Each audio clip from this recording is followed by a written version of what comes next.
Everything seems to be good. Let me make sure that stream info. Nino Cooney. Yep, still playing Nino Cooney. All right, here we go. Okay. I thought Robert Whitaker won. I'm kind of annoyed that judge didn't see it that way in UFC 271, and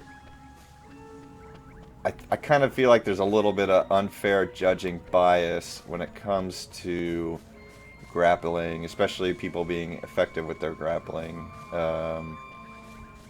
because I think, I don't know, a takedown used to be weighted a lot, even if it's just a takedown, you didn't do anything with it. I think it should be weighted, not a lot, but, you know, if the stand-up is, you know, pretty even, maybe one has a slight advantage in significant strikes. I'm talking like maybe 5 or 10 over the course of 10 minutes. Compared to the leading significant strike the legendary opponent here.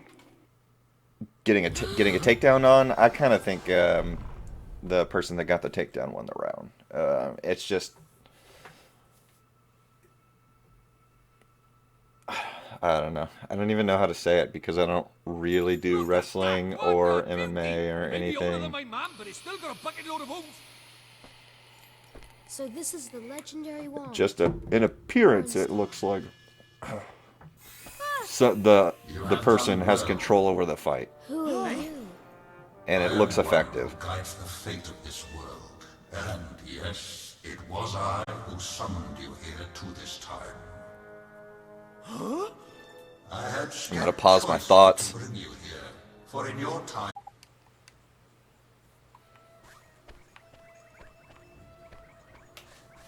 Yeah, okay, back to what I was saying.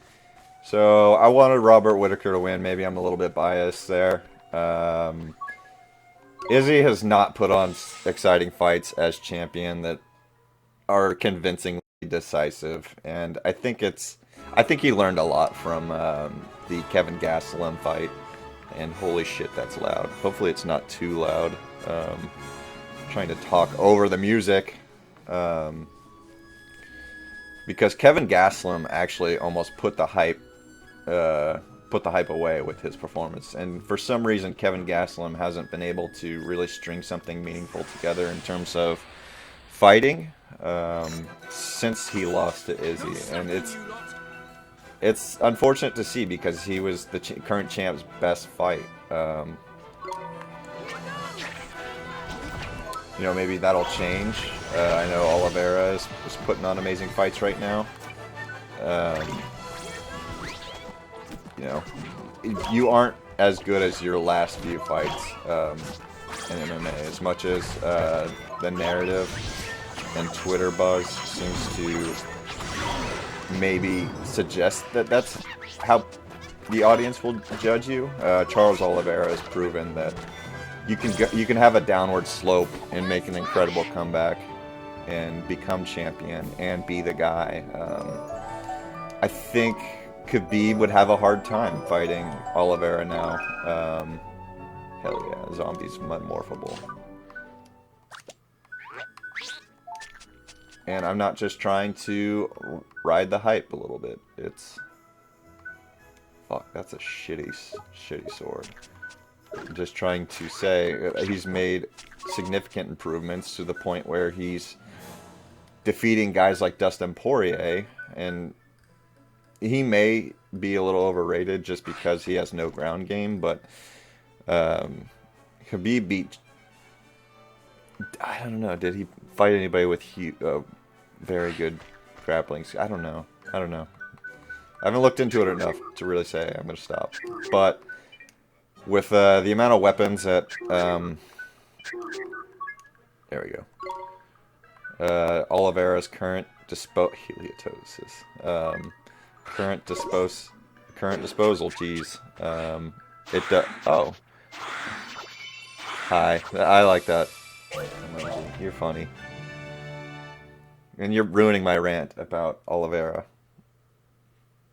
That's a really cute emoji. Did you have to look for that one, or was it pretty far up there? It was right there. It was... Oh, I gained a follower. Finally, Well, it was my fiance supports me. I followed you on my old Twitch account. Oh, you made a new one? Yeah, I made a new one. Because I can't remember my password.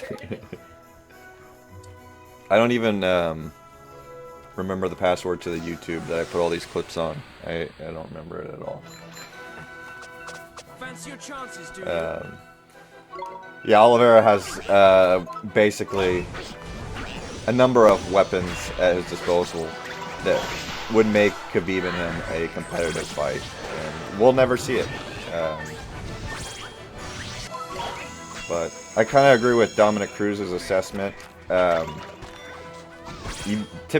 think you become a better fighter with losses. You know, somebody that's perfect and matches up perfect every time, delivers a flawless performance. They're not able to assess their flaws that well, and especially in this day and age where it's more of a styles versus make fights game with the UFC.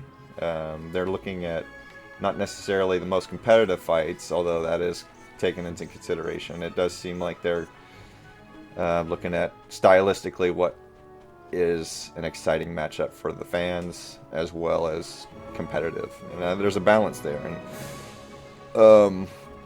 I think an example of that is the talks of Conor fighting Charles Oliveira.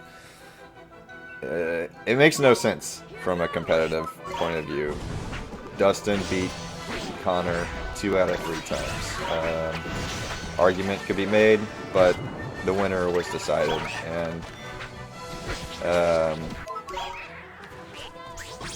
there's ifs, ands, and buts, but it's simply not fair in terms of other contenders to give Conor a title shot against Oliveira. Oliveira has his work cut out for him. He's got Islam Makhachev coming, Beneil Dalarouche coming, and Conor coming. And ahead of him right now is Gaethje. I think he beats Gaethje. I'm not sure about Islam. Islam is a fucking monster. Conor's washed up, yeah. He's kind of washed up. But he will still always draw the audience. There's so many people backing Conor, and he has a way of generating more interest than other fighters, win or lose. He's a fan favorite at this point.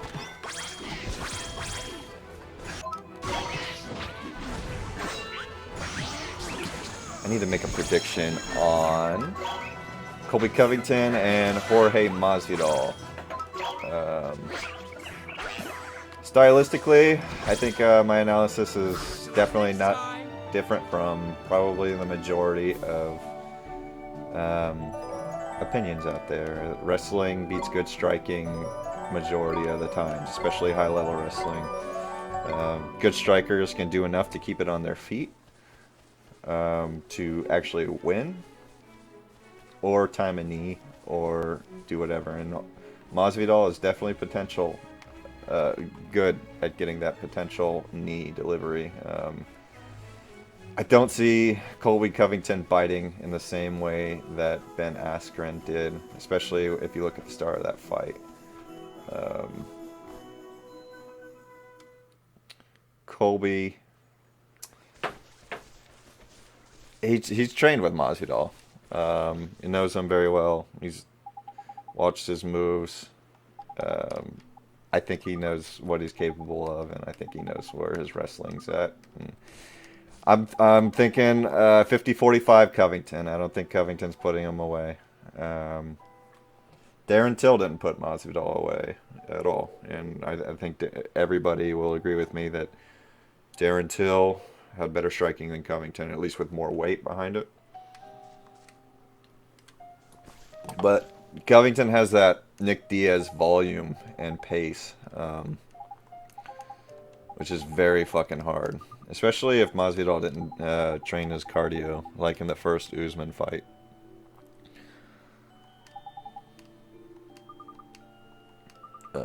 I mean, to be fair to Masvidal, it's not like he didn't train his cardio.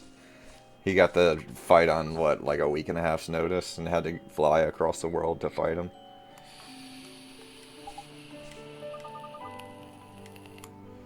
I'm pulling for Covington. I think Covington's going to 50-45 him. Night, Johnny Walker takes on Jamal Hill, and I looked at the card, and I don't recognize a single name on that card, which is a shame because it's not fair to Johnny Walker because now they're going to look at his analytics and say he's not much of a draw, but I like Johnny Walker. He's a high-risk fucking striker. And he occasionally dislocates his shoulder after celebrating winning a fight, which is sad. And I feel like Dana White doesn't like the backflips off the cage because if they get injured there, they have to pay health care costs. And there is definitely some people that have gotten injured from the backflip off the cage after the fight.